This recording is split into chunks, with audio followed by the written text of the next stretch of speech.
مطعم طريق لكن موجود سعودي.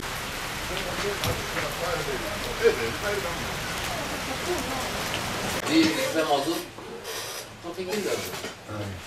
Gübre olmuş bilmem ne kadar. Ulan şimdi gidip sordum, tonu 15 milyar. Bir ton 15 milyar. Buğdayı da satamıyor. Buğday da yerinde duruyor. Satılmayınca para gönderince.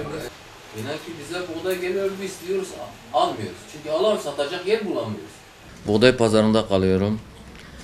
50 senedir bu işi yapıyorum. Buğday bu kadar düşük olduğunu ben görmedim.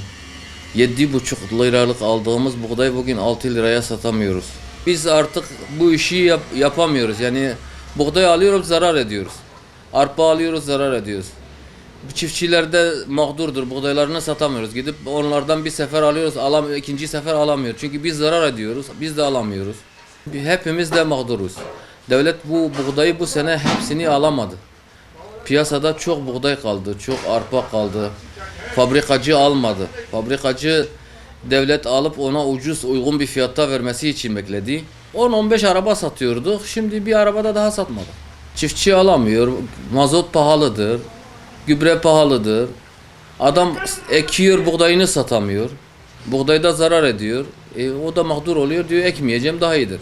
Bir çay olmuş 4 milyon, 5 milyon, 1 kilo buğday 6 lira. Ekmek daha pahalı. Bir 200 gram ekmek 6 liradır bizim Siirt'te. 1 kilo buğday 6 lira.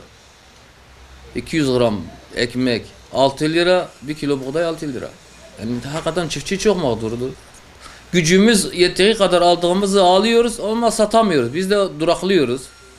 Yani bu buğdayı nereye göndereceğiz, nasıl satacağız bilmiyoruz. Yani biz de bazen fabrikacı arkadaşlara minnetle rica ediyoruz, bizden alın. Onlar da zaten diyorlar yerimiz yok, dolmuş.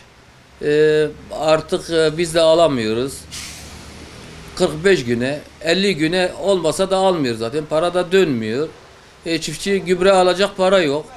Mazot alacak para yok. İşler duruyor. Devlet bu buğdayı bıraktı. Yani şimdi buğday aldı ama tam almadı. Az aldı. Alamadı daha doğrusu. Ofisler doluydu. İthal mal getirmişti. Bütün ofisleri doluydu. Hepsini alamadı. Böyle kaldı. Çiftçi de mağdur kaldı. Biz de mağdur kaldık.